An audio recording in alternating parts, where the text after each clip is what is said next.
প্রথমেই তুমি মায়ের মতন ভালো। মঙ্গলবার ছিল অনিরুদ্ধ রায়চৌধুরীর ডিয়ার মা ছবির পোস্টার লঞ্চ অনুষ্ঠান। ছবিতে মুখ্য চরিত্রে অভিনয় করছেন জয়া এহসান ও চন্দন রায় সান্যাল। পোস্টার উদ্বোধনের আগে মঞ্চে অনিরুদ্ধের সঙ্গে ফ্রেমবন্দি হলেন জয়া ও চন্দন। পর্দায় সুশান্ত রিয়ার প্রেম কাহিনী। বড় পর্দায় এবার সুশান্ত সিং রাজপুত ও রিয়া চক্রবর্তীর প্রেম কাহিনী। অভিনেতার পঞ্চম মৃত্যুবার্ষিকীতে তাকে নিয়ে ছবি করার কথা ঘোষণা করলেন পরিচালক রুমি জাফরি।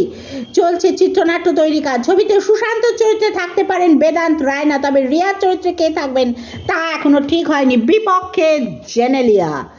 8 ঘন্টা কাজের সময় নিয়ে দীপিকা পাড়ুকোন এবং সন্দীপ রেড্ডি অঙ্গার মধ্যে চলা বিতর্কে নায়িকাকে সমর্থন করছেন একাধিক পরিচালক অভিনেতা। তবে সম্প্রতি এর সঙ্গে ভিন্ন মত পোষণ করেছেন জেনেলিয়া। তিনি কাজ করেছেন আমির খানের সিতারে জমিন পর, সেখানে রোজ প্রায় 10 ঘন্টা কাজ করেছেন অভিনেত্রী। জেনেলিয়ার বক্তব্য, ছবির খাতিরে প্রয়োজনে 12 ঘন্টাও কাজ করা যেতে পারে। আজকের মতো সিনেমার খবর এখানেই শেষ হলো। যদি আমার চ্যানেলটি আপনাদের ভালো লাগে তো প্লিজ আমাকে সাবস্ক্রাইব করুন।